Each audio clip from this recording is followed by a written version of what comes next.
Detroit में 11 मार्च 1894 को इसने एक लेक्चर दिया था, जो डेट्रॉइट फ्री प्रेस में छपा भी था। तो क्रिश्चियनिटी इन इंडिया में जो विवेकानंद ने कहा वो सब हम बता ही चुके हैं। अब आपको डेट्रॉइट प्रेस वाले विषय पर बता रहे हैं। वो कहता है men are different. If they were not, the mentality of the world would be degraded. If they were not different religions, no religion would survive. The Christian requires his religion. The Hindu needs his own creed. All religions have struggled against one another for years. Those which were founded on a book still stand. Why could not the Christians convert the Jews? Why could not they make the Persians Christians? Why could they not convert Mohammedans? Why cannot any impression be made upon China or Japan? Buddhism, the first missionary religion, numbers double the number of converts of any other religion, and they did not use the sword. The Mohammedans used the greatest violence. They number the least of the three great missionary religions. The Mohammedans have had their day. Every day you read of Christian nations acquiring land by bloodshed. What missionaries preach against this? Why should the most bloodthirsty nation exalt an alleged religion which is not the religion of Christ? The Jews and the Arabs were the fathers of Christianity, and now they have been persecuted by the Christians.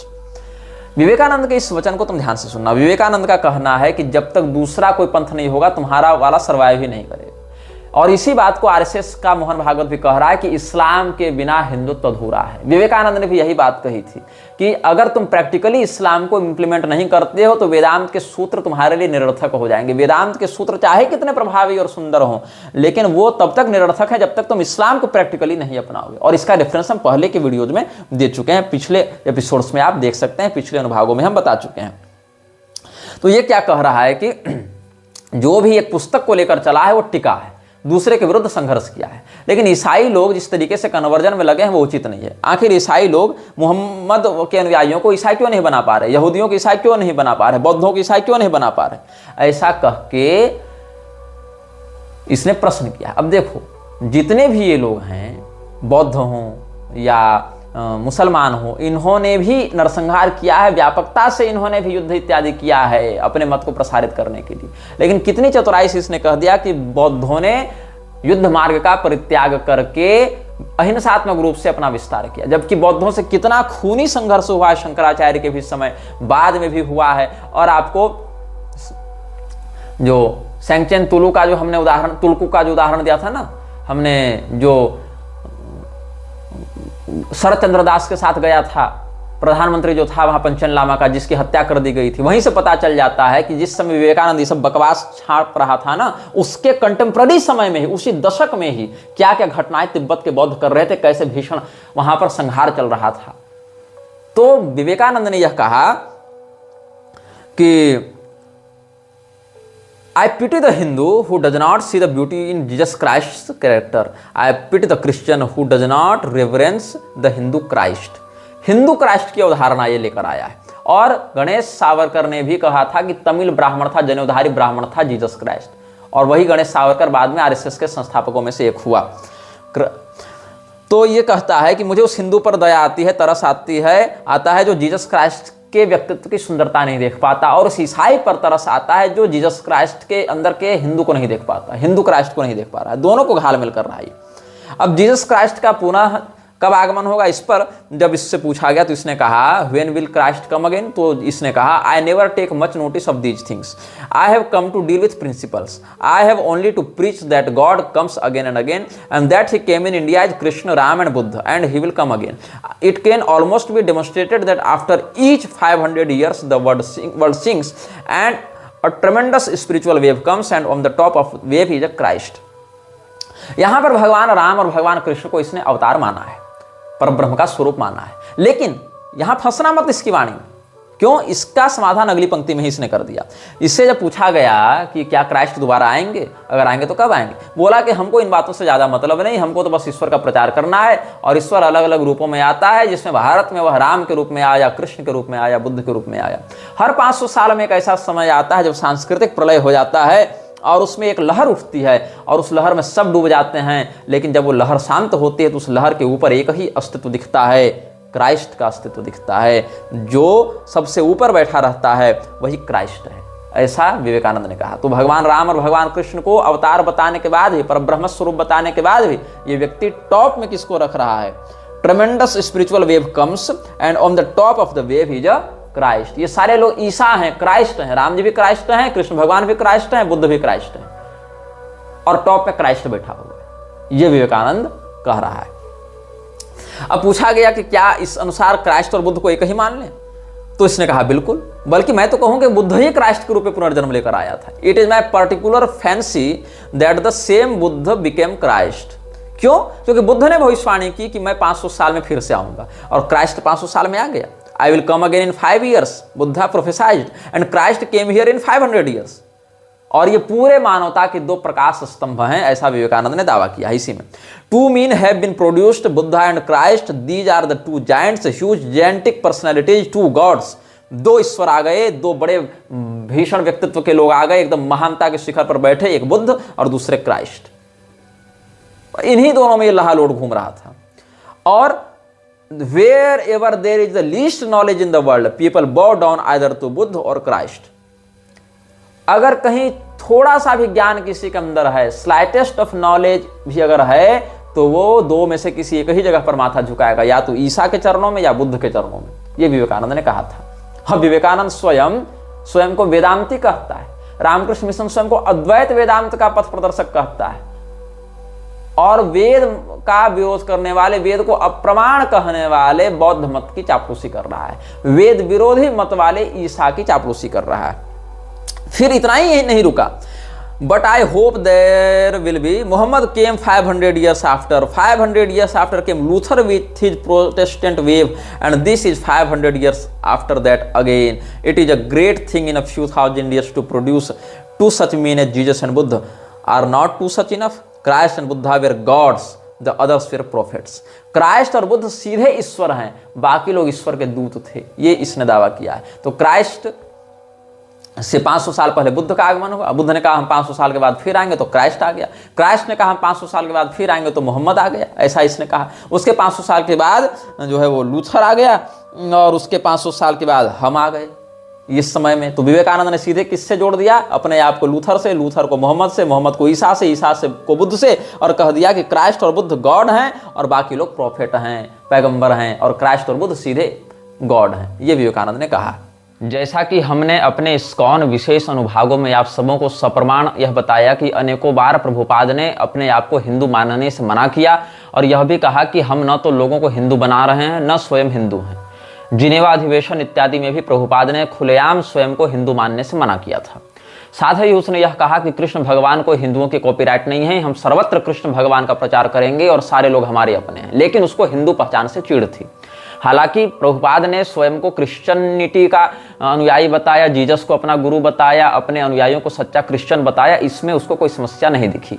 वैसे ही Ramakrishna mission भी Jesus की पूजा करता है, Jesus की photo के सामने खूब धूप दीप दिखाता है। और आपको यह जानकर आश्चर्य होगा कि रामकृष्ण मिशन ने 1980 से लेकर 1986 ईस्वी तक बहुत ऐसे कानूनी मुकदमे लड़े जिसमें उसने स्वयं को एक अल्पसंख्यक धर्म के रूप में स्थापित करने के लिए प्रयास किया।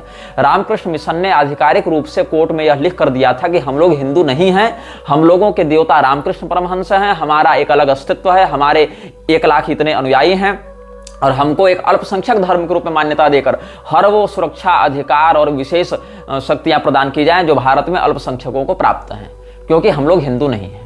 हालांकि ये केस बहुत लंबा चला, सुप्रीम कोर्ट में इस केस की सुनवाई हुई, और 2 जुलाई 1995 ईस्वी में सुप्रीम कोर्ट ने यह कहा कि रामकृष्ण परमहंस ने स्वयं से तो किसी धर्म की स्थापना की नहीं, वो तो काली मैया के उपासक थे। या विवेकानंद ने भी रामकृष्ण मिशन की स्थापना के समय यह नहीं कहा कि हम हिंदुओं से सेपरेट एक अलग संस्था की, एक अलग धर्म की नींव डाल रहे हैं। तब इन लोगों ने यह बताया, रामकृष्ण मिशन ने, कि ये तो ईसा मसीह ने भी नहीं कहा था कि हमने कभी नया धर्म बनाया या तुम हमारे अनुयायी एक अलग धर्म के रूप में स्थापित किए जाओ, ये तो ईसा मसीह ने भी नहीं कहा। लेकिन क्रिश्चियनिटी को एक अलग धर्म के रूप में, विशेष करके अल्पसंख्यक धर्म के रूप में मान्यता है, जो कि ईसा के मरने के कई शताब्दी बाद वर्तमान प्रारूप में प्रचलित हुआ। वैसे ही हम रामकृष्ण परमहंस के अनुयायी वास्तव में अलग धर्म के हैं, हम माइनॉरिटी हैं, हमारा सेपरेट देवता, सेपरेट नाम, सेपरेट मंत्र विधान, पूजा अर्चना सब कुछ है, इसलिए हमको अल्पसंख्यक दर्जा दिया जाए। हालांकि उस समय सुप्रीम कोर्ट ने इस बात से मना कर दिया था, लेकिन फिर भी बंगाल की जो ममता बनर्जी सरकार है वो हालांकि कई बार रामकृष्ण मिशन से उसका विरोध प्रत्यक्ष दिखता है, लेकिन फिर भी कई ऐसे उसने छूट दी है रामकृष्ण मिशन को, जो कि आपको गूगल पर भी इंटरनेट पर भी मिल जाएगा, जिसमें रामकृष्ण मिशन को एक माइनॉरिटी रिलीजन के रूप में ही स्थापित करने पर जोर दिया जा रहा है। आप कंप्लीट वर्क्स ऑफ विवेकानंद को पढ़ेंगे, उस पुस्तक में कई ऐसे प्रमाण मिलेंगे जिसमें विवेकानंद ने कहा है कि मुझे पता है कि मांसाहार करना गलत है, अपने स्वार्थ के लिए किसी के प्राण लेना गलत है, लेकिन मैं मांसाहार करने के लिए विवश हो जाता हूं। उसने यह भी कहा कई बार कि अगर कोई चाहता है कि मैं शाकाहार अपना लूं, मैं मांसाहार छोड़ दूं, तो ऐसा करो, जीवन भर के लिए मुझे पर्याप्त धन सामग्री दे दो और एक रसोईया भी दे दो। हालांकि मांस पकाकर खाने के लिए विवेकानंद को कभी किसी से पैसा नहीं मांगना पड़ा, कभी रसोई की आवश्यकता नहीं पड़ी, लेकिन शाकाहार अगर आप करवाना चाहते हैं हमसे तो विवेकानंद को रसोईया भी आप दीजिएगा और विवेकानंद को भोजन सामग्री भी आप देंगे, ऐसा इसका दावा था। और जब मिसेस ओले बुल को अलाम बाजार मठ कलकत्ता से 26 मार्च 1897 को विवेकानंद ने अपनी बीमारी से ग्रस्त होने पर पत्र लिखा था, तो कहा था कि मांस खाकर ही कोई व्यक्ति दीर्घायु हो सकता है। विवेकानंद का जो complete work of Swami Vivekananda है, उसके वॉल्यूम 9 में आप देखेंगे, admitting about the diabetes problem he said that eating only meat and drinking no water seems to be the only way to prolong life. ये विवेकानंद ने कहा। ऐसे ही 28 अप्रैल 1897 को जो इसने चिट्ठी लिखी थी, उसमें क्या कहता था, Now I am losing flesh rapidly because I am made to live upon meat and meat alone. No bread, no rice, no potato, not even a lump of sugar in my coffee. मतलब इसको कुछ नहीं चाहिए, केवल इसको मांस चाहिए। और विवेकानंद इतना आग्रही था मांसाहार के प्रति। हालांकि वो यह भी कहता है, if the people in India want me to keep strictly to my Hindu diet, please tell them to send me a cook and money enough to keep him. This silly boshism without a mind of real help make me laugh. हालांकि रामकृष्ण परमहंस मांसाहारी थे या शाकाहारी थे, इस पर पर्याप्त विवाद है, और विवेकानंद ने कई बार ऐसा लिखा है कि वो शाकाहारी थे, लेकिन एक पक्ष मानता है कि वो काली मैया के उपासक होने से मांसाहारी भी थे। हालांकि रामकृष्ण परमहंस के शाकाहारी और मांसाहारी होने पर उभय पक्षों में विवाद है, लेकिन विवेकानंद के पूर्ण मांसाहारी होने पर और पूर्वाग्रही मांसाहारी होने पर किसी प्रकार का कोई विवाद नहीं है।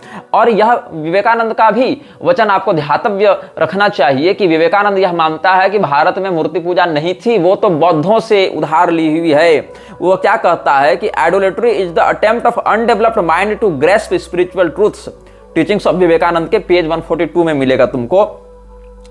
और विवेकानंद ने यह भी कहा कि मूर्ति पूजा वही लोग करते हैं जो आध्यात्मिकता से दूर हैं और जो लोग वास्तविक ईश्वर को नहीं जान पाते, और अगर ईश्वर की किसी मूर्ति में पूजा की जाएगी, किसी फॉर्म में पूजा की जाएगी, तो उसको ब्लास्फेमी कहा जाएगा। Vivekananda, God is eternal without any form omnipresent, to think of him as possessing any form blasphemy. ये विवेकानंद ने कहा है। अब शेक्सपियर क्लब के पैसाडेना में कैलिफोर्निया में ही 3 फरवरी 1900 ईस्वी में विवेकानंद ने भाषण दिया था, the great teachers of the world. Swami Vivekananda ने भाषण दिया था। अब इस भाषण में इसने जो बात कही है उसको तुम सुनना। क्या कहता है, इधर तो हिंदुओं के विरुद्ध खूब जहर उगला इसने कि शूद्र लोग आर्य नहीं हैं, आर्य लोग बाहर से आए, यहाँ के शूद्र लोग जब उनसे घुलने मिलने का प्रयास किए तो उन लोगों ने फटकार दिया, ब्राह्मणों ने उनका शोषण किया, ये किया, ब्राह्मणों ने तो क्षत्रिय राजाओं तक का शोषण कर दिया। ये सब बकवास इसने कर दी। और यह भी कहा कि शास्त्र परिवर्तनशील होते हैं, और शास्त्रों में तो यह भी कहा गया है कि बीफ गाय मारकर खा जाने से ही कोई व्यक्ति ब्राह्मण बना रह सकता था, सच्चा हिंदू बना रह सकता था। ये सब बकवास इसने खूब कर दी। और अब ये मोहम्मद की प्रशंसा में क्या कह रहा है ये सुन लो। Muhammad by his life showed that amongst Mohammedans there should be perfect equality and brotherhood. There was no question of race, caste, creed, colour or sex. The Sultan of Turkey may buy a Negro from the mart of Africa and bring him in chains to Turkey, but should he become a Mohammedan and have sufficient merit and abilities, he might even marry the daughter of the Sultan. Mohammed का जीवन यह दिखाता है कि कैसे उसने अपने अनुयायियों के मध्य भाईचारे और समानता को परफेक्टली आगे बढ़ाया। मतलब पैगंबर मोहम्मद ने विवेकानंद के अनुसार एकदम परफेक्ट ब्रदरहुड, भाईचारा और समानता का उपदेश दिया है इस्लाम के अनुयायियों के बीच। और क्या कहता है, यहां पर किसी रेस का कोई बंधन नहीं, कोई कास्ट का बंधन नहीं, किसी पंथ का बंधन नहीं, चमड़ी के रंग का बंधन नहीं, और सेक्स का भी बंधन नहीं, लिंग का भी बंधन नहीं। मतलब जो अधिकार पुरुष को है वही अधिकार स्त्री को है, जो काले व्यक्ति को अधिकार है वही गोरे व्यक्ति को अधिकार है। ऐसा पैगंबर ने बना दिया। ये कितनी बड़ी मूर्खता वाला विषय है, कितनी बड़ी मूर्खता वाला बयान इसने दिया है कि सेक्स का भी यहां पर कोई महत्व नहीं, इक्वल है सब इस्लाम में। और इस्लाम में महिला और पुरुष के क्या अधिकार दिखाए गए, इसको कोई भी सामान्य इस्लामी जानकार बता सकता है कि क्या है। 4 महिलाओं के बराबर 1 पुरुष है वहां पर। महिलाओं के साथ क्या अधिकार है और क्या नहीं है, इस पर इस्लाम का जो मत है उसको विवेकानंद ने कह दिया कि यहां कोई भेदभाव ही नहीं, सारे लोग इक्वल हैं। और इक्वलिटी के इस खोखले दावे को अभी जो यूएई का शासक है, किंग है, वही कहता है कि असली मुसलमान हम लोग हैं, ये सब इस हिंदुस्तान, पाकिस्तान, अफगानिस्तान, बांग्लादेश वाले लोग तो हमारे गुलाम हैं, 2nd ग्रेड के मुस्लिम्स हैं। विवेकानंद की बात का खंडन आज का ही खलीफा कथित रूप से कर दे रहा है, इनका जो यूएई का किंग है वो कर दे रहा है। और विवेकानंद के समय भी कितने युद्ध होते थे, उससे पहले भी कितने युद्ध हुए, इस्लामियों के मध्य ही वर्चस्व को लेकर, उत्तराधिकार को लेकर। पैगंबर के मरते ही उसके पूरे खानदान वाले 2-3 पीढ़ी जाते जाते मर कट के समाप्त होने की कगार पर आ गए। और वह जो हिंसा और उपद्रव की आग भड़की, उससे पूरा विश्व धीरे धीरे चपेट में आ गया, आज भी आतंकित तो हो रहा है। लेकिन विवेकानंद को यह कहना था कि नहीं, पैगंबर मोहम्मद ने सच्चा भाईचारा और इक्वलिटी का उपदेश किया है। आगे ये क्या मूर्खता दिखा रहा है, उदाहरण देकर अपनी बात को पुष्ट करना चाह रहा है कि सोचो। हालांकि ये शब्द प्रतिबंधित कर दिया गया है, लेकिन ये लिखा गया है इसलिए हम पढ़ दे रहे हैं। क्या कहता है ये कि the sultan of Turkey may buy a negro from the mart of Africa and bring him in chains to Turkey, but should he become a Mohammedan and have sufficient merit and abilities, he might even marry the daughter of the sultan. जो काले गुलामों को बेचा जाता था Africa की मंडियों में, खरीद फरोख्त होती थी, जिनको निग्रो कहा जाता था। हालांकि ये शब्द बाद में प्रतिबंधित कर दिया गया, लेकिन हम रेफरेंस देने के लिए बता रहे हैं आपको। वही निग्रो शब्द को निग्गा कहते थे ये लोग, और निग्गा शब्द जब बैन हो गया तो आजकल के लोग उसको निब्बा कहने लग गए हैं। ये एक अपमानजनक शब्द कहा जाता था उनके लिए, जिसको बाद के सरकारों ने बैन कर दिया गया। तो रेफरेंस देने के लिए हम इसका प्रयोग कर रहे हैं। हम कह रहे थे कि विवेकानंद के अनुसार तुर्की का सुल्तान अफ्रीका के किसी मंडी से किसी गुलाम को अगर खरीद कर लाता है और उसको जंजीरों में जकड़ कर रखता है, और अगर वो गुलाम इस्लाम अपना लेता है और अगर उसमें वो काबिलियत भी है, तो वो सुल्तान की बेटी से शादी भी कर सकता है, इस उच्च पद पर पहुंच सकता है कि सुल्तान का दामाद बन जाए। वह गुलाम जिसको चेन में, जंजीर में बांध कर, जकड़ कर, खरीद कर लाया गया है, अगर वो इस्लाम कबूल कर लेता है और अगर वो उस योग्य है भी, उतनी एबिलिटीज है उसमें, तो वो राजा का दामाद भी बन सकता है। तो कितनी मतलब चापलूसी भरी वाणी से इसने इस्लाम के इस पहलू को दिखाने का प्रयास किया। लेकिन यहीं पर एक सिचुएशन को तुम कंसीडर करो कि तब क्या होगा अगर वो इस्लाम कबूल नहीं करता है। अगर वो इस्लाम कबूल कर लेता है तब तो ये रिजल्ट दिखा दिया विवेकानंद ने। लेकिन ये विवेकानंद ये नहीं बता रहा है कि in the case when he rejects the conversion and doesn't accept to be converted in Islam, then what will be the consequences? अगर वो गुलाम सुल्तान के कहने पर इस्लाम को अपनाने से मना कर देता है, तब उसके साथ क्या होता है, ये इस अंधे को नहीं दिखाई पड़ी। भारत के चलते हुए इतने अत्याचार, जलती हुई जौहर की अग्नि इसको नहीं दिखाई पड़ी, जिन्होंने इस्लाम को अपनाने से मना कर दिया था और अपने प्राणों की आहुति दे दी। इस्लाम को अपनाने पर यह मिलेगा, यह दावा इसने कर दिया, हालांकि तब भी मिलता नहीं है। लेकिन अगर मिलता भी है तो यह सोचो कि अगर हम उसको अपनाने से मना कर देते हैं तब हमारे साथ क्या होगा। वैश्विक आतंकवाद का समर्थन कर रहा है इस प्रकार से ग्लोरिफिकेशन करते हुए नरेंद्रनाथ दत्त, जो कि फ्रीमेसनरी एजेंट है, जिसको तुम स्वामी विवेकानंद के नाम से जानते हो।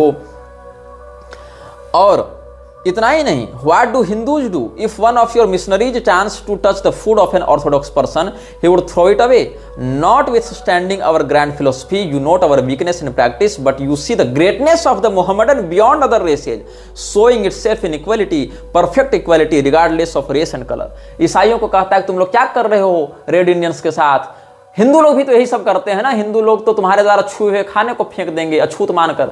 लेकिन मोहम्मद ने जो इक्वलिटी दिखाई वो हर जाति बंधन से, हर संप्रदाय बंधन से परे है, अद्भुत है, अद्वितीय है, परफेक्ट है। और इसीलिए इस व्यक्ति ने ये जो 1900 में भाषण दिया था, उससे 2 साल पहले अपने इस विचारधारा को पुष्ट करने के लिए मोहम्मद सरफराज हुसैन, जो नैनीताल का निवासी था, उसको 10 जून 1998 को अल्मोड़ा से चिट्ठी लिखकर कहा था कि for our own motherland a junction of the 2 great systems, Hinduism and Islam, Vedanta brain and Islam body is the only hope. I see in my mind's eye the future perfect India rising out of this chaos and strife, glorious and invincible with Vedant brain and Islam body। ये विवेकानंद का षड्यंत्र था। अब विवेकानंद ने एक अद्भुत बात कही है, ऐसी बात कही है जिसको सुनकर तुमको हंसी आएगी। और इसको चिट्ठी में इसने लिखा है, किसके प्रति लिखा है? वाराणसी के रहने वाले प्रमददास मित्र को लिखा था। कब लिखा था? 30 मई 1897 में अल्मोड़ा से लिखा था। हिंदी में पढ़कर सुना देता हूं। बहुत समय से हम आपसे किसी सीधे संपर्क में नहीं हैं, लेकिन आपकी खबर हमको दूसरे लोगों से मिलती रहती है। कुछ समय पहले आपने मुझे गीता की एक कॉपी, ट्रांसलेशन वाली कॉपी मुझे इंग्लैंड भिजवाई थी, और उसके कवर में आपने अपना हस्ताक्षर भी किया था।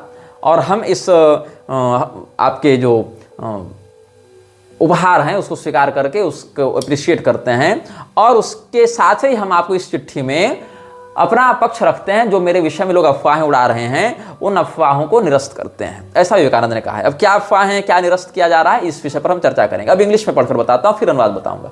Please know these doubts to be groundless. The reason of that iconic acknowledgement is that I was given to see during 4 or 5 years only that one line of your handwriting on the cover of an English Gita, from which fact I thought if you had no leisure to write more, would you have leisure enough to read much? Secondly, I learnt you were practically the friend of white-skinned missionaries of the Hindu religion, and the roguish black natives were repelling.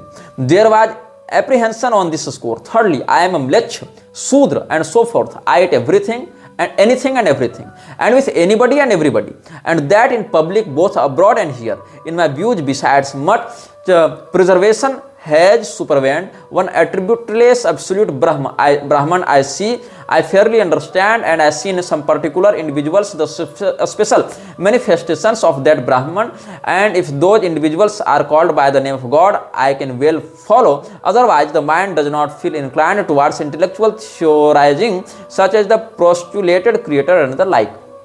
सरल आप भाव ये समझिए कि विवेकानंद ने कहा कि तुमने हमको जो ट्रांसलेशन भिजवाई थी गीता की, उसमें एक ही पंक्ति में अपना हस्ताक्षर कर दिया। लगता है तुम्हारे पास अधिक लिखने का समय नहीं था मेरे लिए, और जब अधिक लिखने का समय नहीं तो अधिक पढ़ने का भी समय नहीं होगा। रही बात हमारे ऊपर लगने वाले आरोपों की कि हम पतित हो गए हैं, आचार भ्रष्ट हो गए हैं, तो हाँ हम म्लेच्छ हो गए हैं, हाँ हम शूद्र हैं, हाँ हम किसी के साथ भी बैठकर कुछ भी खा लेते हैं, हम कहीं भी चले जाते हैं किसी के साथ भी और कहीं भी खा लेते हैं, सार्वजनिक रूप से भी और एकांत में भी। और इसी से ये बात सिद्ध होती है जब इसने ये कहा कि आई इट एनीथिंग एंड एवरीथिंग, वहीं से सिद्ध हो जाती है जब हमने आपको पिछले अनुभाग में बताया कि वर्ल्ड पार्लियामेंट ऑफ रिलीजन के अधिवेशन के बाद इसने बीफ खाने की, गोमांस खाने की मांग की थी। और इसकी पुष्टि इस लेटर से हो जाती है जब यहां स्वीकार कर रहा है कि I am a mlechchha, Shudra and so forth, I eat anything and everything and with anybody and everybody, and that in public both abroad and here, and in my views besides much preservation has supervened one attributeless absolute Brahman I सी। मतलब मुझे सर्वत्र ईश्वर का दर्शन हो रहा है और सर्वत्र हमें अब परमात्मा का ही अनुभव होता है, इसलिए मेरे लिए कुछ भी त्याज्य नहीं, कुछ भी ग्राह्य नहीं। अपने आप को इस लेवल पर यह व्यक्ति दिखा रहा है ताकि अपनी विलासिता और अनुशासनहीनता को छिपा सके। तो कह दिया हम तो सर्वज्ञ हो गए, परब्रह्म स्वरूप हो गए। लेकिन उसी समय ये हिंदुओं को गाली देने से बात नहीं आता, मुहम्मद की प्रशंसा करने से बात नहीं आता, ब्राह्मणों को शोषक बताने से बात नहीं आता है। जब ये सर्वत्र परब्रह्म को देख रहा है तो ब्राह्मणों में भी दिखना चाहिए था इसको, लेकिन इसको केवल शूद्रों और अंग्रेजों में ही दिख रहा है। उस समय जब स्वयं को शूद्र बताकर अंग्रेजों के साथ बैठकर बीफ खाने में इसको मजा आ रहा था, तब केवल इसको ये बात समझ में आती है। जब इसको गांजा फूकर मटन भूजना होता था तब इसको याद आता था हम तो परब्रह्म के स्वरूप हैं, हम तो अद्वैती हैं। बाकी समय इसको नहीं मतलब था, बाकी समय वेद हटाओ, कुरान हटाओ, बाइबल हटाओ, वन रिलीजन लेकर आओ, हमारे अनुसार चलो, ये इसको महत्वाकांक्षा घेरी हुई थी। इतना ही नहीं है, आगे देखो, इसी पत्र में आगे कहता है, Such a God I have seen in my life and his commands I live to follow। मैंने ऐसे ही ईश्वर को जीवन में देखा और उसी की बात हम मानते हैं। क्यों? स्मृति की बात हम नहीं मानते, पुराणों की बात हम नहीं मानते। क्यों नहीं मानते? तो कहता है, the Smritis and the Puranas are productions of mean of limited intelligence and are full of fallacies, errors, the feeling of class and malice. अपने अभिमान, घृणा, द्वेष, कपट, भ्रम और मिथ्या जाल को बढ़ाने के लिए मंदबुद्धि लोगों के द्वारा स्मृतियों और पुराणों की रचना की गई थी। इसने यह दावा किया, यह सनातन धर्म के ग्रंथों को गाली दे रहा है। इसने कभी कुरान के विषय में ऐसा नहीं कहा, बाइबल के विषय में ऐसा नहीं कहा, लेकिन इन ग्रंथों की, स्मृति पुराण आदि के विषय में यह कह रहा है कि ये तो कपटी धूर्त लोगों के द्वारा अपने घृणा को बढ़ाने के लिए, अपने पाखंड को बढ़ाने के लिए मंदबुद्धियों के द्वारा लिखे गए पुस्तक हैं। Only parts of them breathing broadness of spirit and love are acceptable, the rest are to be rejected. जितने अंशों में वो उन पुस्तकों में प्रेम इत्यादि की बात है उसको स्वीकार कर लो, बाकी को रिजेक्ट कर दो। यही आरएसएस भी आज करने में लगा हुआ है। अब देखो क्या कहता है, the Upanishads and the Gita are the true scriptures. Upanishad और गीता सच्चे हैं, इसमें इसको संदेह नहीं था। Rama, Krishna, Buddha, Chaitanya, Nanak, Kabir and so on are the true avatar. Chaitanya महाप्रभु को ये सच्चा अवतार बता रहा है, लेकिन चैतन्य महाप्रभु ने श्रीमद् भागवत को प्रामाणिक ग्रंथ माना और श्रीधरी टीका को प्रामाणिक माना, उस पर यह चिंतन नहीं कर रहा है ये व्यक्ति। चैतन्य महाप्रभु को ट्रू अवतार मान रहा है, लेकिन चैतन्य महाप्रभु जिस श्रीधरी टीका का समर्थन कर रहे हैं उस श्रीधरी टीका को ये नहीं मान रहा है। चैतन्य महाप्रभु जिस शंकराचार्य संप्रदाय से दंड संन्यास ले रहे हैं उनके विषय में क्या कहता है तो सुन लो। रामकृष्ण रामानुज शंकर मतलब रामानुजाचार्य और Shankaracharya etc seem to have mere pandits with much narrowness of heart. मतलब रामानुजाचार्य और शंकराचार्य जो है वो बहुत संकीर्ण मानसिकता के एक पंडित थे और इससे अधिक ये कुछ नहीं थे। और धिक्कार है आज के शंकराचार्य संप्रदाय वालों को कि रामकृष्ण मिशन के अद्वैती मानकर उसके पीछे पीछे भागते चलते हैं, जिसमें श्रृंगेरी के भी शामिल हैं और इधर पूर्वी पीठ वाले भी शामिल हैं और बहुत से लोग इनके जो बंगाल और केरल और उधर दक्षिण में जहां जहां रामकृष्ण मिशन का प्रभाव है और बंगाल में विशेष करके वहां पर रामकृष्ण मिशन के साथ उठते बैठते आते जाते रहते हैं। विधुशेखर भारती भी गए थे ना ये रामकृष्ण मिशन वालों के पास, उनके संस्थान में भी गए थे श्रृंगेरी वाले। और विवेकानंद क्या कह रहा है कि पुराण इत्यादि तो सब ये सब मिथ्या कल्पित सब भ्रम प्रसारक ग्रंथ हैं, स्मृतियां भी उसी कोटि में आती हैं इसके लिए। और चैतन्य महाप्रभु सच्चे अवतार तो थे, क्योंकि बंगाल का था, वहां से विरोध तो कर नहीं पाता। तो ये सब अवतार जो है राम, कृष्ण, बुद्ध, चैतन्य, नानक, कबीर, ये सब ट्रू अवतार है। लेकिन इन सबसे ऊपर जो अवतार है वो कौन है? वो रामकृष्ण परमहंस का अवतार है। इसलिए अवतार वरिष्ठाय रामकृष्णाय ते नमः, इस प्रकार का अभिवादन विवेकानंद ने किया है। क्या कहता है? Rama, Krishna, Buddha, Chaitanya, Nanak, Kabir and so on are the true avatar, for they had their hearts broad as the sky and above all Ramakrishna. आगे Ramanuja Shankar etc seem to have been mere pandits with much narrowness of heart. Where is that love, that weeping heart at sorrow of others? Dry pedantry of the pandit and the feeling of only oneself getting the salvation. Hurry scurry. But is that going to be possible, sir? Was it ever likely or will it take ever be so? Can anything be attained with any shred of I left anyhow? इस प्रकार से धिक्कारा है इसने शंकराचार्य और रामानुजाचार्य को। अब आगे इसने क्या लिखा है इस चिट्ठी में कुछ पैरा के बाद, over and above I come to see from my studies that the disciplines of religion are not for the Shudra. If he exercises any discrimination about food or about going out to foreign lands, it is all useless in his case, only so much labor lost. I am a Shudra, a Mlech, and I have nothing to do with all that botheration. कह रहा है कि मैं एक म्लेच्छ हूं, इसलिए मुझे कोई फर्क नहीं पड़ता कि मैं विदेश जा रहा हूं कि नहीं जा रहा हूं, अंग्रेजों के साथ खा रहा हूं कि नहीं खा रहा हूं। ये विवेकानंद ने अंत में खुल्लम खुल्ला कह दिया। नंगा नहाएगा क्या, नहीं छोड़ेगा क्या? अब कोई व्यक्ति अगर सड़क पर नंगा नाच ही करने लग जावे, कोई महिला ही अगर सड़क पर नंगा नाच करने लग जावे, तो आप लोग क्या करेंगे? नजर झुकाकर नहीं करेंगे, जाओ पागल हो गया है। बस उसी स्तर पर आप इस व्यक्ति के बयान को भी समझ लें कि जब धर्म के अनुसार इसको समझाने का प्रयास भी किया लोगों ने, तो कहते अरे छोड़ो, हमको तुम पतित मानते हो, जाओ ठीक है, हम म्लेच्छ हैं, हम पतित हैं, हम शूद्र हैं, हमको इन सभी बंधनों से कोई मतलब नहीं, तुम अपनी पोंगा पंडिताई अपने पास धरे रहो। ये विवेकानंद ने कह दिया। अब थेथर का क्या इलाज, इस निर्लज्जता का क्या इलाज है? जाओ, हजारों पढ़े हैं तुम्हारे जैसे, पढ़े रहो तुम भी अपना। 39 साल जाते जाते मर गया 50 तरह की बीमारियों से ग्रस्त होकर। और इस बीमारी के लिए इसने स्वयं को उत्तरदायी नहीं बताया कि हमने अनुशासनहीनता की, हम गांजा फूक के मांस ठूस के बैठे रहते थे इसलिए ऐसा हुआ, ये नहीं कहता था। विवेकानंद ने इसका दोष भी धर्म गुरुओं को ही दिया, प्रायश्चित शोधकों को ही दिया। कैसे दिया आगे बताता हूं। ये क्या कह रहा है? अच्छा, आगे इसने लिखा था, to me what would mlechchhas food matter or pariahs, it is in the books written by priest that madnesses like that of caste are to be found and not in books revealed by from God. Let the priests enjoy the fruits of their ancestors achievement while I follow the word of God और my good lies there. अब E T Sturdy को इसने Ridgely मैनोर से जो 14 सितंबर 1899 ईस्वी को चिट्ठी लिखी थी, उसको जब तुम पढ़ोगे तो और हंसी आएगी। ये क्या लिखता है, मतलब अपने प्रमाद को कैसे दिखा रहा है। I have simply been taking rest at the Leggetts and doing nothing. Abhedananda is here, she has been working hard.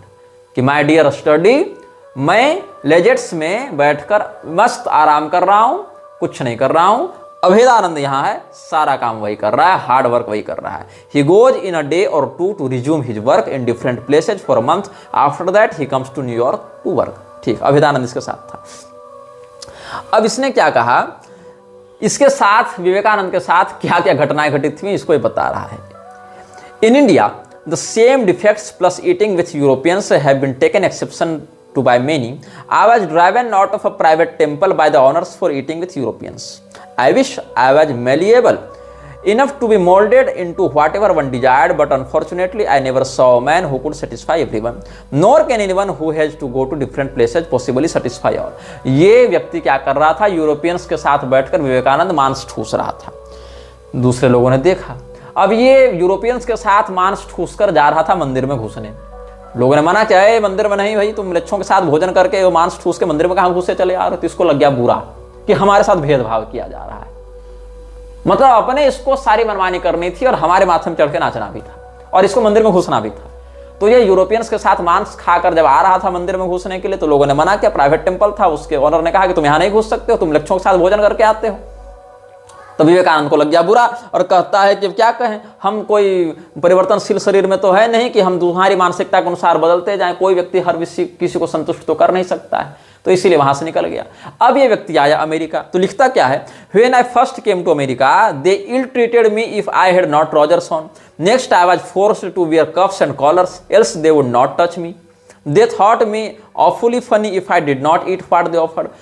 अब क्या हुआ, अमेरिका जब ये गया तो इन लोगों ने कहा कि तुम पैंट नहीं पहनते हो, ट्राउजर्स नहीं पहनते हो, इसीलिए हम तुमको छुएंगे नहीं। तो इसने कहा भाई म्लेच्छ भी हमको छूने से मना कर रहे हैं, तो हमको तो म्लेच्छों से छुआना है, तो हम पैंट पहनेंगे, हम कॉलर लगाएंगे, हम कफ बांधेंगे। तो कफ कॉलर ट्राउजर्स में ये पहुंच गया व्यक्ति, और विवेकानंद को यूरोपियंस ने खूब छुआ। फिर यूरोपियंस ने इसको खाने के लिए जो दिया, तो इस व्यक्ति ने कहा कि हम नहीं खाएंगे, तो यूरोपियंस को बुरा न लग जावे ऐसा संदेह करते हुए इसने कहा हम सब खाएंगे, अब I will eat anything and everything with you. तो यहां पर इस व्यक्ति ने मंदिर में घुसने का जब प्रयास किया था और मालिकों ने रोका था, मंदिर के संचालकों ने, तब ये इनको प्रसन्न करने के लिए सदाचारी नहीं बना। इस व्यक्ति ने धर्म की मर्यादा के अनुसार भक्षाभक्ष का संयम नहीं रखा। इसने कह दिया कि अरे हम तो सबको संतुष्ट नहीं कर सकते, इन लोग तो मेरे साथ भेदभाव कर रहे हैं। लेकिन अमेरिका में जब लोगों ने कहा कि हम जो तुमको दे रहे हैं खाओ, नहीं तो हमको बुरा लगेगा, तो उनको प्रसन्न करने के लिए खा लिया। वहां ये नहीं कहा कि हम सबको संतुष्ट नहीं कर सकते, भैया तुम अपनी समझो। अंग्रेजों को, अमेरिकन को प्रसन्न करने के लिए वहां बीफ खा रहा है, लेकिन वहां पर मंदिर में घुसने के लिए यह सदाचारी नहीं बन सकता है। ये इसका कपट है। देख रहे हो किस लेवल पर था ये नरेंद्र दत्त। उसके बाद ठीक है भैया, वापस जब आया तो क्या कहता है, in India the moment I landed they made me shave my head and wear kaupin with the result that I got diabetes. Saradananda never gave up his underwear, this saved his life with just a touch of rheumatism and much comment from our people। मतलब diabetes etc लिखा है, diabetes और इसको जितनी malaria, typhoid, asthma, kidney समस्या, liver समस्या और ये जितने गॉल स्टोन्स, ये सब जितने भी हुए थे, ये सब क्यों हुए? क्योंकि जब ये अमेरिका से भारत लौट कर आया तो लोगों ने इसका मुंडन करवा के इसको कॉपिन पहनवाया, इसीलिए इसको डायबिटीज हो गई, इसको दमा हो गया, इसकी किडनी फेल हो गई, इसका लीवर सूज गया। विवेकानंद का क्या लिख रहा है, मतलब ये हिंदू युवाओं का आदर्श है। सरकार इसकी जयंती पर लाखों करोड़ों खर्चा करती है। क्या लिखता है, in India the moment I landed they made me shave my head and wear kaupin with the result that I got diabetes etc. Saradananda never gave up his underwear, this saved his life with just a touch of rheumatism and much comment from our people. थोड़ा बहुत बीमार पड़ा शारदानंद, लेकिन उसको diabetes इत्यादि बड़े रोग नहीं हुए, क्योंकि उसने अपना अंडरवियर नहीं छोड़ा, कॉपिन नहीं पहना। अब क्या इन लोगों ने, कॉपिन पहनने से दमा का क्या संबंध है जी? कॉपिन पहनने से किडनी फेल कैसे हो जा रही है? कॉपिन पहनने से लीवर कैसे तुम्हारा सूज जा रहा है? मटन ठूस के गांजा फूक के भंड पड़े हुए हो, दमा हो जा रहा है, तुमको किडनी फेल हो जा रही तुम्हारी, उस पर ध्यान नहीं है। लोग माथा छिल के तुमको कॉपिन पहना दिया, तुमको डायबिटीज हो गई। गजब लेवल ज्ञान चल रहा है विवेकानंद का। लेकिन और ये इसने ऑथेंटिसिटी को प्रूफ करने के लिए मैंने प्रमाण दिया है। इसने कब लिखा? इसने स्टडी को, ईटी स्टडी को रिजली मैनोर से 14 सितंबर 1899 को लिखी चिट्ठी में ऐसा कहा है। उसकी ऑथेंटिक चिट्ठी से बता रहा हूं, पत्रावली इत्यादि में तुम देख भी सकते हो। अब मैक्स मुलर के प्रति इसके विचारों पर हम आते हैं। मैक्स मुलर का यह जबरा फैन था। रामानुजाचार्य और शंकराचार्य को तो इसने खूब भर्त्सना कर दी, लेकिन मैक्स मुलर इसके लिए आदर्श था, ब्रह्मर्षि के समान था विवेकानंद के लिए। और मैक्स मुलर क्या था, कौन था, क्या करता था, इसके विषय में हम आपको बता चुके हैं कि मैक्स मुलर ने कैसे अपनी लिखी चिट्ठियों में बार बार यह स्पष्ट किया है कि हमने वेदों का जो भाष्य किया है उससे भारत शीघ्र ही ईसाइयत की ओर मुड़ेगा और ईसाइयत के अलावा उसके पास कोई चारा नहीं बचेगा, यही हमारी योजना है। तो ये मैक्स मुलर क्या करता था, बॉर्डन प्रोफेसर ऑफ संस्कृत ऑक्सफोर्ड की यूनिवर्सिटी में एक पद हुआ करता था जो लेफ्टिनेंट कर्नल जोसेफ बॉर्डन के द्वारा स्थापित किया गया था। कब स्थापित किया गया था, 1832 ईस्वी में। ये position, the position of Boden professor of Sanskrit at the University of Oxford was established in 1832 with money bequeathed to the University by lieutenant colonel Joseph Boden, a retired soldier in the service of the East India Company. East India Company के एक retired lieutenant colonel Joseph Boden के दिए अनुदान से Oxford university में एक prestigious professor पद का सृजन किया गया जिसको कहा जाता था बॉर्डन प्रोफेसर ऑफ संस्कृत। इस प्रोफेसर का काम क्या होता था, जो जोसेफ बॉर्डन था उसने ये पैसा क्यों दिया था, ये प्रोफेसरशिप क्यों दी थी, he wished the university to establish a Sanskrit professorship to assist in the conversion of the people of British India to Christianity, and his bequest was also used to fund scholarships in Sanskrit at Oxford. Professor Williams elected as the second Borden professor of Sanskrit in 1860. Monier Williams दूसरा बॉर्डन professor था 1860 में, जिसको नियुक्त किया गया था Oxford विश्वविद्यालय में। और ये व्यक्ति जो जोसेफ बॉर्डन था उसने पैसा क्यों दिया था यूनिवर्सिटी को, ताकि वहां संस्कृत प्रोफेसरशिप की स्थापना की जाए और संस्कृत ग्रंथों का विकृत भाष्य तैयार किया जाए या संस्कृत में बाइबल इत्यादि का प्रचार करके उसको ऑथेंटिक सिद्ध किया जाए। और इसी के बाद जो बॉर्डन प्रोफेसरशिप की स्थापना की गई थी, इसी के बाद भारत में संस्कृत भाषा का प्रयोग करके लोगों को ईसाई बनाने का अभियान प्रारंभ हुआ, जिसमें सबसे बड़ा नाम है मत परीक्षा के लेखक जॉन मूर का, जिस जॉन मूर के पुस्तक मत परीक्षा से कैरेक्टर सत्यार्थी को उठाकर और कृष्णदास मूल जी से की पत्रिका सत्य प्रकाश से उठाकर सत्यार्थ प्रकाश छाप दी दयानंद ने, जिसने भारत को उसकी मूल सांस्कृतिक कुलधर्म व्यवस्था से सीधे सीधे काट दिया और अर्धनास्तिक के समान बना दिया। आज हाल यह है कि आर्य समाजी तो बहुत से लोग पैंट शर्ट पर ही घूम रहे हैं और तिलक भी नहीं लगा रहे हैं। हालांकि हिंदू भी ऐसा कर रहे हैं, लेकिन कम से कम हिंदू उसको धर्मशास्त्र से वैध सिद्ध नहीं कर सकते, लेकिन आर्य समाजी तो वैध भी सिद्ध करने पर तुले हुए हैं। विवेकानंद भी इसी प्रकार का था, शिखा सूत्र का तो खैर अधिकार ही नहीं था, लेकिन तिलक भी नहीं लगाता था विवेकानंद। बस एक पगड़ी बांधी और निकल ली और कह दिया हम तो मृक्ष हैं, शूद्र हैं, चाहे जो खाएं चाहे जहां रहें। और इस व्यक्ति को बौद्धिक हस्ती के रूप में सरकार दिखाती है और लोग मानते हैं। अच्छा, अब मोनियर विलियम्स ने क्या किया, Williams laid great stress in his campaign on the intention of the original founder of the chair that the holder should assist in converting India through dissemination of the Christian scriptures. Max Muller ने अब क्या किया, मूलर्स view was that his work on the Rigved was of great value for missionary work and published testimonials accordingly. He also wanted to teach wider subjects such as Indian history and literature to assist missionaries, scholars and civil servants, a proposal that William criticized as not in accordance with the original benefactor's wishes. Joseph Boden ने कहा था कि हम संस्कृत का प्रयोग करके लोगों को ईसाई बनाएंगे और इसीलिए उसने बॉर्डन प्रोफेसरशिप की स्थापना भी ऑक्सफोर्ड यूनिवर्सिटी में की थी। मोनियर विलियम्स जब दूसरा व्यक्ति था इस पद पर बैठने वाला, उसने डिक्शनरी इत्यादि तैयार करके सिविल सर्वेंट्स के लिए और स्कॉलर्स के लिए जो ईसाइयत को प्रसारित करने के लिए संस्कृत सिखाना प्रारंभ किया था। उसी समकाल में मैक्स मुलर ने ऋग्वेद का भाष्य भी ईसाइयत को बढ़ावा देने के लिए किया। लेकिन विलियम्स और मैक्स मुलर में झगड़ा चल रहा था। किस बात का झगड़ा चल रहा था, हम प्रोफेसर बनेंगे कि हम प्रोफेसर बनेंगे, क्योंकि प्रेस्टिजियस पोस्ट था ये, इसीलिए हमको बने कि तुमको बने। इसका जो झगड़ा था, इसमें इन्होंने ये दिखाया कि ये दोनों एक दूसरे के काम को क्रिटिसाइज करें। मैक्स मुलर का काम मोनियर विलियम्स की नजर में जो जोसेफ बॉर्डन था उसकी अपेक्षाओं के अनुरूप नहीं था और उस शीघ्रता से ये काम नहीं कर पा रहा था, इसीलिए उस व्यक्ति को ये प्रोफेसरशिप नहीं मिलनी चाहिए, ऐसा उसका मानना था। और क्या हुआ, न्यूज़पेपर्स में भी ये सारे राइवलरी खूब छपी। Although generally regarded as superior to Williams in scholarship, Muller has the double disadvantage in the eyes of some of being German and having liberal Christian views. अब ऑक्सफोर्ड यूनिवर्सिटी का professor बनने के समय Max Muller के पास दो समस्याएं थी। एक, वो जर्मन नागरिक था, इसके कारण ब्रिटिशर्स की जो अंदरूनी व्यवस्था थी उसमें जर्मन्स का हस्तक्षेप उतना प्रेस्टिजियस नहीं मान रहे थे कि जब हमारे पास है लोग तो हम बाहर से क्यों लोगों को बुलाएं, हमारा कोई ब्रिटिश व्यक्ति बने, ऐसा माना गया। दूसरा क्या हुआ, मैक्स मूलर जो है उसने सनातन धर्म के ग्रंथों का भाष्य करना आरंभ किया, तो उन लोगों को लगा कि ये तो इन्हीं लोगों की बात को बता रहा है, जबकि उद्देश्य क्या था, जॉन मूर के समान नकली ग्रंथ लिखकर वेद पुराण स्मृति इत्यादि की निंदा करके लोगों को ईसाइयों के महत्व से अवगत करा के ईसा मसीह की प्रशंसा करना। लेकिन मैक्स मूलर ने ऋग्वेद का भाष्य किया तो उनको लगा कि ये तो इन्हीं लोगों का प्रचार कर रहा है, इसलिए उसका पक्ष थोड़ा कमजोर पड़ने लगा, हालांकि उसका भी उद्देश्य वही था। Some of the newspaper pronouncements in favor of Williams were based on the claimed national interest of having an Englishman as Borden professor, जो जर्मन इंग्लिशमैन वाला जो हमने विवाद बताया, an Englishman as Borden professor to assist with the work of governing and converting India। अब Oxford में 7 दिसंबर 1860 को election किया गया कि बॉर्डन प्रोफेसर का पद किसको दिया जाएगा। Special trains to Oxford were provided on the day of the election, और स्पेशल ट्रेनें चलाई गई लोगों को बुलाने के लिए for non resident members of convocation to cast their votes.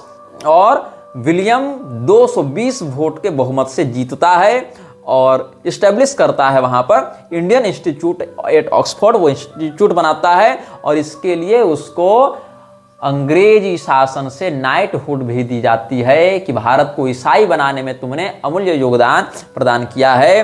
और इस पोस्ट पर 1899 ईस्वी तक बैठा रहा मोनियर विलियम्स। 220 वोट से जीतने के बाद उसने इंस्टीट्यूट बैठाया भारत को ईसाई बनाने के लिए, ऑक्सफोर्ड विश्वविद्यालय में इंडियन इंस्टीट्यूट बनाया और उसको इस काम के बदले नाइटहुड का पुरस्कार भी दिया गया था।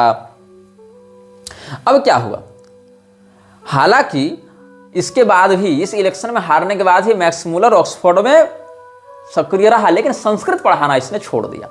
और इसके बाद क्या हुआ, 1882 में पार्लियामेंट में कुछ एमेंडेशंस लाए गए थे, जिसके बाद इस कार्य को अस्थायी रूप से बंद कर दिया गया था। The 1860 election was the last time that convocation chose the Borden professor, as this power was removed in 1882।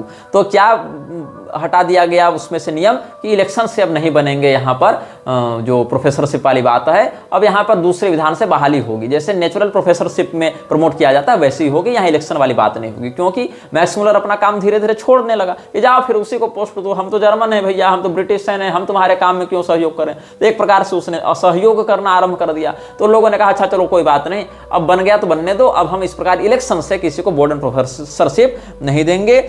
और अभी भी बॉर्डन प्रोफेसरशिप ऑक्सफोर्ड में चल रही है, जहां संस्कृत का प्रयोग करके लोगों को ईसाई बनाने के लिए प्रेरित किया जाता है। Boden professorship is still in existence. और now one of the last remaining Sanskrit professorships in the United Kingdom, और यूनाइटेड किंगडम की सबसे पुरानी और सबसे बड़ी संस्कृत प्रोफेसरशिप्स में एक है बॉर्डन प्रोफेसरशिप। अभी हमने तो मैक्स मूलर का विषय बता दिया। अब मैक्स मूलर पर विवेकानंद ने कुछ बातें कही हैं। कब कही हैं, कहां से कही, लंदन से कही हैं। 6 जून 1896 ईस्वी को इसने कही है। क्या कहता है, Whoever could have thought that the life and teachings of a boy born of poor Brahmin parents in the wayside Bengal village would in a few years reach such distant lands as our ancestors never even dreamed of।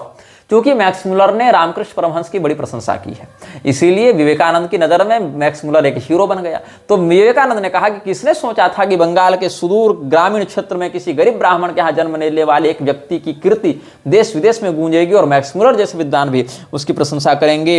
मैं भगवान रामकृष्ण की बात कर रहा हूं, ऐसा ये लिख रहा है। आई रेफर टू भगवान Ramakrishna. Do you know that professor Max Muller has already written an article on Shri Ramakrishna for the 19th century and will be very glad to write a larger and fuller account of his life and teachings if sufficient materials are forthcoming। क्या तुम जानते हो कि professor Max Müller ने भगवान रामकृष्ण के ऊपर भगवान शब्द का प्रयोग कर रहा है। राम और कृष्ण शब्द के लिए इसने भगवान नहीं लिखा है, बहुत स्थानों पर केवल राम कृष्ण शिव ऐसे लिख दिया, लेकिन यहां पर भगवान रामकृष्ण बताया जा रहा है। एक नए देवता को कैसे स्थापित किया जा रहा है। उधर भगवान रामकृष्ण का मंदिर बनाकर पूजा करो, रामकृष्ण परमहंस की चलेगा। भारत माता मंदिर बनाकर भारत माता की पूजा करो, चलेगा। स्विट्जरलैंड में जाकर वर्जिन मैरी के चरणों में फूल चढ़ाओ, वो भी चलेगा। लेकिन हिंदुओं को अपने देवी देवता 50 साल के लिए भूल जाना चाहिए, ये षड्यंत्र था विवेकानंद का। मतलब इसके गुरु क्यों मूर्ति बनाकर देवता समान पूजा करो, ठीक है। भारत माता नाम के काल्पनिक देवी बैठा दो, वो भी ठीक है। जीसस की अम्मा की पूजा करते फिरो, वो भी ठीक है, लेकिन सनातन धर्म में कुल परंपरा, कुल देवी पूजा सब छोड़ दो। ये विवेकानंद करवाने में लगा हुआ था। तो मैक्स मुलर ने जो जीवनी लिखी थी रामकृष्ण परमहंस की, और यह कहा था कि अगर हमको और भी प्रमाण और भी जानकारी दी जाएगी तो हम और भी अच्छे से इसका एक लार्जर एडिशन निकालेंगे। इस बात से विवेकानंद बड़ा प्रसन्न हुआ और विवेकानंद ने कहा कि ठीक है, हम बिल्कुल करेंगे। I should say that I went to pay my respects to him for whosoever loves Shri Ramakrishna whatever be his or her sect or creed or nationality, my visit to that person I hold as pilgrimage. मद भक्तानां च ये भक्तास्ते में भक्ततमा मता, then who are devoted to they who are devoted to those who love me, they are my best devotees. Is that not true? अब भगवान की वाणी कि जो मेरे भक्तों के भक्त हैं वो मेरे और अधिक प्रिय भक्त हो जाते हैं। इस वाणी को उठा दिया इसने मैक्स मुलर के ऊपर कि चूंकि मैक्स मुलर प्रेम करते हैं रामकृष्ण परमहंस से, इसलिए हम भी मैक्स मुलर से प्रेम करेंगे, बहुत बढ़कर प्रेम करेंगे। और जैसे कोई व्यक्ति पवित्र तीर्थ यात्रा करता है वैसे मैक्स मुलर के पास विजिट करेंगे उसको सम्मानित करने के लिए। मैक्स मुलर ने ईसाइयों को बढ़ावा देने के लिए, भारत को सांस्कृतिक पतन की स्थिति में पहुंचाने के लिए जो षड्यंत्र किया उस पर इसका कोई ध्यान नहीं विवेकानंद का। इसको बस अपना एक एजेंडा सेट करना है, अपने एनजीओ का प्रचार करना है, फंड रेजिंग करनी है। जैसे योगदास सत्संग वाला कर रहा है, इस्कॉन वाला कर रहा है, वैसे रामकृष्ण मिशन वाला भी इस प्रकार से करने में लगा हुआ है। अब विवेकानंद और मैक्स मुलर की जब भेंट हुई है तो उसमें इसने जो ब्रह्म समाज का लीडर केशव चंद्र सेन था उन सब बातों का यहाँ वर्णन करने के बाद आगे बढ़ते हैं इसी में। तो Ramakrishna is worshipped by thousands today, professor I said, to whom else shall worship be accorded if not to such. मतलब रामकृष्ण परमहंस आज हजारों लोगों के द्वारा पूजित हो रहे हैं, अगर इनकी पूजा नहीं होगी तो फिर हम किन की पूजा करेंगे, ऐसा कह के रामकृष्ण परमहंस को ये ग्लोरीफाई करता है। और अस्टडी, जिसके सामने उसने नहीं कहा था, अस्टडी को लिखे चिट्ठी में कि कॉपिन पहना के हमको भारत के लोगों ने डायबिटिक बना दिया, अस्थमा का मरीज बना दिया, हमको डायरिया करवा दिया, उसी व्यक्ति के साथ और ये मीटिंग हुई थी। तो अस्टडी और मैक्स मुलर और विवेकानंद ये तीनों साथ में थे और साथ में बैठकर लंच भी कर रहे थे। और ऑक्सफोर्ड में बहुत से कॉलेज और बॉडलियन जो लाइब्रेरी है वहाँ पर जाकर मैक्स मुलर ने इसको बहुत कुछ दिखाया, रेलवे स्टेशन भी छोड़ने गया। और क्या कहता है कि ऐसा रोज रोज थोड़ी होता है कि रामकृष्ण परमहंस के किसी शिष्य का हमको दर्शन हो जाए। दोनों खूब एक दूसरे को तेल लगाए हैं। और इधर से इसने क्या कहा विवेकानंद ने कि हिंदू अपने देवी देवताओं की पूजा भूल जाएं, और उधर से मैक्स मुलर ने कहा कि भारत को ईसाई बनाने के लिए हम इधर से सामग्री तैयार कर ही रहे हैं, और दोनों साथ में बैठकर लंच कर रहे हैं, खूब एक दूसरे के ग्लोरीफाई कर रहे हैं। तो ये सिंडिकेट कहां जाकर काम कर रहा था, इसको तुम समझ लो। अब विवेकानंद ने क्या कहा है कि मैक्स मुलर से जब ये मिला तो उसको लगा कि कोई ऋषि महर्षि का हमको दर्शन हो गया। That nice little house in its setting of a beautiful garden, the silver headed says, सफेद बाल हो गए थे ना उस समय मैक्स मुलर के, बूढ़ा हो गया था। तो कहा कि एकदम लगा कि उसके चांदी जैसे बाल हैं, और क्या कहता है एकदम मन में अद्भुत शांति है, और ऐसा लग रहा है जैसे हम किसी ब्रह्मर्षि राजर्षि के यहाँ चले जा रहे हैं। हमको लग रहा है कि हम वशिष्ठ और अरुंधति के वानप्रस्थाश्रम में प्रवेश कर रहे हैं। मतलब महर्षि ब्रह्मर्षि वशिष्ठ का आश्रम ही मैक्स मुलर का घर इसको लग रहा था। इसको लग रहा था कि साक्षात मैक्स मुलर के रूप में ब्रह्मर्षि वशिष्ठ बैठे हुए हैं। ऐसी ये चापलूसी कर रहा है। क्या लिखता है, The visit was really a revelation to me. That nice little house in its setting of a beautiful garden, the silver-headed sage with a face calm and benign, उदार और शांत चेहरा, and forehead smooth as a child's in spite of 70 winters, 70 साल का हो गया था Max Muller उस समय, and every line in that face speaking of a deep-seated mind of spirituality somewhere behind. That noble wife, the helpmate of his life, through his long and arduous task of exciting interest, overriding opposition and contempt. दोनों पति पत्नी को देखा ना Max Muller उसकी पत्नी को, तो कहता है कि हमको वशिष्ठ और अरुंधति का दर्शन हो गया, ऐसा प्रतीत हो रहा है। All these sent me back in imagination to the glorious days of ancient India, the days of our Brahmarshis and Rajarshis, the days of the great Vanaprasthas, the days of Arundhati and Vasishthas. और क्या कहता है कि Max Muller तो वेदांतियों का शिरोमणि है, वेदांतियों को वेदांत पढ़ाने वाला परम वेदांती है मैक्स मुलर। तो क्या कहता है ये कि वेदांत के असली मर्म को अगर आज के समाज में किसी ने जाना है तो मैक्स मुलर ने जाना है। ये देखो विवेकानंद का षड्यंत्र। विवेकानंद कहता है कि रामकृष्ण परमहंस के सिद्धांत को और वेदांत को अगर किसी ने ठीक ठीक समझा है तो मैक्स मुलर ने समझा है, क्योंकि हीरे की परख सबको नहीं होती, जौहरी को परख होती है। ये विवेकानंद ने कहा। Max Muller is a Vedantist of Vedantists, he has indeed caught the real soul of all melody of the Vedanta, and in the midst of all its settings of harmonies and discords, the one light that lightens the sects and creeds of the world, the Vedanta, the one principle in which all religions are only applications. ये सब कहा है। The jeweller alone can understand the worth of jewels, this is an old proverb. ये सब ये कह रहा है। और इतना कहता है, is it a wonder that this western says does study and appreciate every new star in the firmament of Indian thought before even the Indians themselves realize its magnitude। मतलब भारतीयों में जो वेदांत परंपरा है, जो शंकराचार्य की वेदांती परंपरा में है, रामानुजाचार्य जी की वेदांत परंपरा में है, ऐसे लोग जिन बातों की कल्पना भी नहीं कर पाते, जिस स्तर की, उस स्तर पर मैक्स मुलर पहले ही पहुंच जाता है। ये इसके कहने का अर्थ हो जा रहा है। और ये आश्चर्य नहीं कि पश्चिम का जो महर्षि है वो इतना प्रबुद्ध है, ये इसकी अद्भुत प्रतिभा है। ये होता है विवेकानंद का ग्लोरिफिकेशन करने का दुष्परिणाम कि तुम अनजाने जाने इन्हीं मिशनरियों के, मिलक्षराज की संस्थाओं के चक्कर में फंस जाते हो और इन्हीं लोगों के षड्यंत्र में फंसकर पहले अपने कुलधर्म से हीन होते हो, फिर भक्ष का निषेध छोड़कर मनमाना आचरण करते हुए पाश्विक मिलक्षता को प्राप्त करते हो और अंत में नरपिशाच के समान भ्रमण करने लगते हो। एक व्यक्ति का संवाद है विवेकानंद.गुरु, स्वामी विवेकानंद.गुरु वेबसाइट में, विवेकानंद के ऑथेंटिक वेबसाइट्स में से ये भी एक आती है। उसमें कहता है एक व्यक्ति कि सर, विवेकानंद के विषय में पूछता है कि is it proper or necessary to take fish and meat, क्या मछली और मांस खाना प्रॉपर है या आवश्यक है? बोले हाँ, टेक देम माय बॉय, अरे बिल्कुल बच्चा, जा खा, तेरा भाई है ना, सब देख लेगा। And if there be any harm in doing so I will take care of that. अगर तुमको मांस मछली खाने से कोई समस्या होती है, कोई नुकसान होता है, तो हम तुम्हारा ध्यान रख लेंगे। अरे तुम अपना ध्यान नहीं रख पाए भाई, 30 साल जाते जाते 50 बीमारियां घेर गई, 39 साल जाते जाते मर गए, तुम उसका क्या ध्यान रखोगे? मीट मछली खिला रहे हो उसको और कहते हो कि बिंदास खाओ, और कुछ है तो तेरा भाई बैठा है यहां, कुछ क्षति होगी तो अपन देख लेगा। ये विवेकानंद उसको बहका रहा है और कह रहा है, जब उसने पूछा कि does that taking of fish and meat give strength, क्या मांस मछली खाने से हमें ताकत मिलेगी? तो फिर बुद्धिज्म और वैष्णविज्म क्यों कहते हैं कि मांस नहीं खाना चाहिए? हालांकि बुद्धिज्म में इतना नहीं और वैष्णविज्म में भी इतना नहीं है। मध्य मांस का समर्थन दोनों में है। हालांकि मध्य मांस तो बुद्धों में है नहीं, बौद्धों में, क्योंकि वहां याज्ञिक विधान ही नहीं है। लेकिन वैष्णवों में भी तुम रामानुजाचार्य जी का जो है ब्रह्मसूत्र भाष्य आदि देखो, या जो गीता भाष्य देखो दूसरे अध्याय में, वहां पर श्रौत पशु याग में प्रत्यक्ष पशु के आलभन का भी वो समर्थन करते हैं। और इस श्रौत पशु याग के आलभन के सापेक्ष जो स्मृति का, जो मेध्य पशु भक्षण का जो विधान प्राप्त होता है, उसमें भी परोक्षतः समर्थन तो हो ही जाता है। साथ ही विष्णु पुराण आदि में मेध्य मांस भक्षण का भी समर्थन प्राप्त हो जाता है। लेकिन चूंकि ये विषय 1-2 वीडियो में समझाने का नहीं है, इसीलिए हम इस पर पहले भी 4-5 वीडियो बना चुके हैं पिछले सावन में अपने मुख्य चैनल पर, और आगे भी 2-3 वीडियो बनाएंगे। अस्तु, तो इसने क्या कहा कि बुद्धिज्म और वैष्णविज्म, बौद्ध मत और वैष्णव धर्म दोनों अलग अलग नहीं हैं। क्यों, क्या हुआ? जो बुद्धिज्म है वो जब हिंदुओं के द्वारा आक्रमण करने के कारण नीचे गिरने लगा, तो वहां से कुछ कुछ बातों को चुनकर हिंदुओं ने वैष्णव धर्म को प्रवर्तित कर दिया। इसी से समझ में आता है कि विवेकानंद इतिहास के मामले में कितना अनपढ़ व्यक्ति था। ये क्या कहता है कि during the decline of Buddhism in India, Hinduism took from her a few cardinal tenets of conduct and made them her own, and these have now come to be known as Vaishnavism।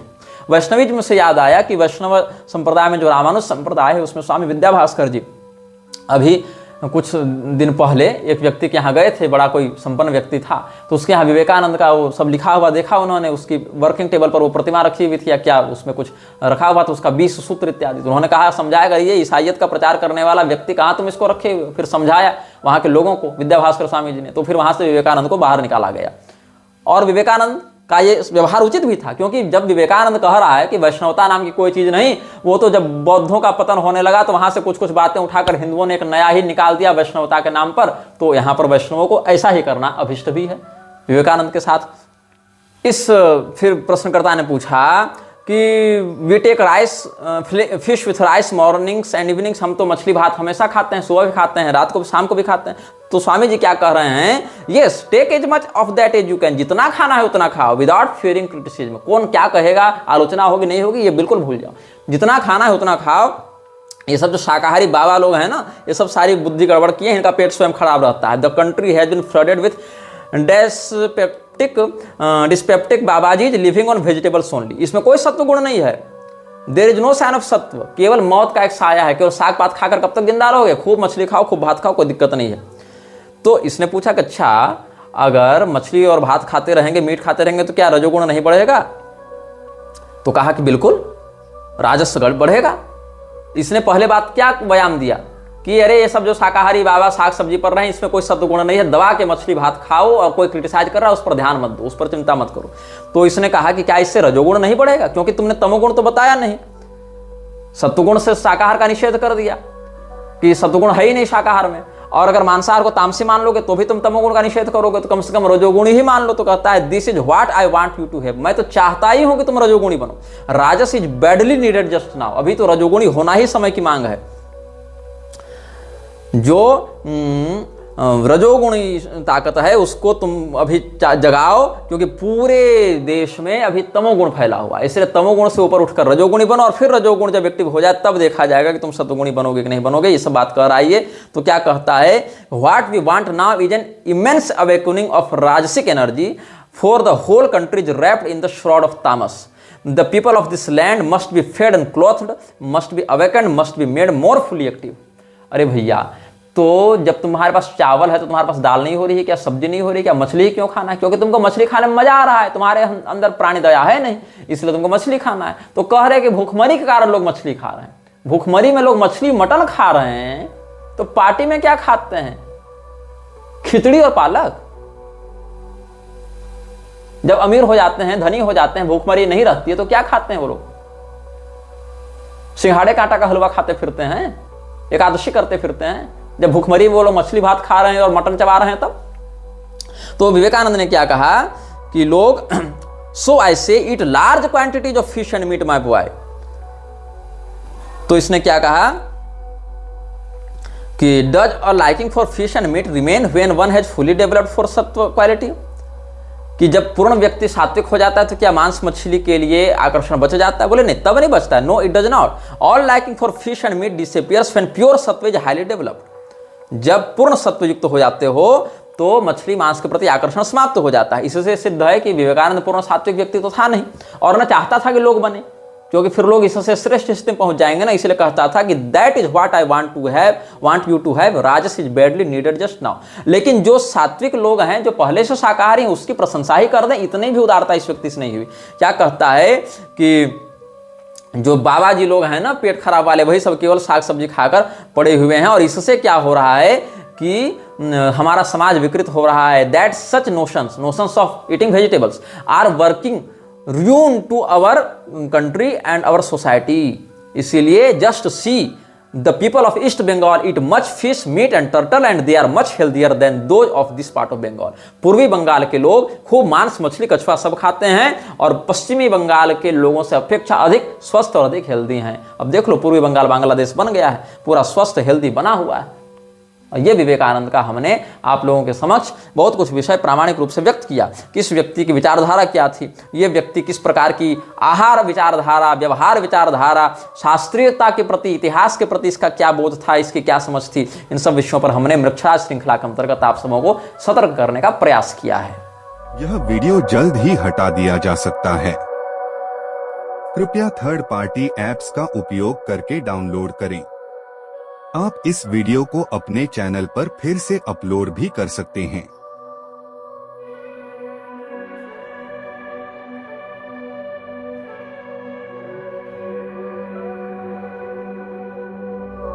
This video may get deleted soon.